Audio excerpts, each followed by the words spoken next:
Naghahanap ka ba ng picnic park na kung saan ay pwedeng maligo? Pwes, may ipapakita ko sa'yo. Oo, meron. Dahil merong picnic park na pwede kang maligo. Ito nga ang Rico House Place na matatagpuan dito sa bayan ng Bongabong, Oriental, Mindoro. Kaya tara, samahan mo ko.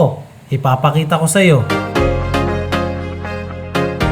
Dito nga sa bayan ng Bongabong sa Oriental Mindoro ay meron kayong pwedeng paliguan. At the same time, pwedeng magpiknik kasama mo man ang barkada mo o ang pamilya mo. Basta nandito ka na sa Oriental Mindoro, i-waste mo lang ang Rico House Place and picnic area ay dadaling ka na nito sa Rico House Place. At pagdating nyo nga sa kanto na ito ay makikita nyo ang signage ng Rico's House Place. At pagkanan nyo nga rito ay bubungad sa inyo ang daanang puro lubak. Tumbukin mo lang ito at sa dulo nito makikita mo ang guardhouse na kung saan ay may environmental fee na 10 pesos. At dito nga ay tatanungin din kayo kung gusto nyo magrenta ng cottage. At pagpasok nyo nga dito, pagkatapos nyo magbayad, ay makikita mo na at iba't ibang klaseng mga cottages. At ang ilog na to, na sa sobrang lamig ay sobrang sarap mag-relax galing rides. Ang babayaran nyo pala sa cottage ay 300 pesos lamang. At kung gusto nyo mag-arkela ng salbabida ay 30 pesos lamang sa bata at 50 pesos naman para sa adult. Kung wala rin naman kayong dalang pagkain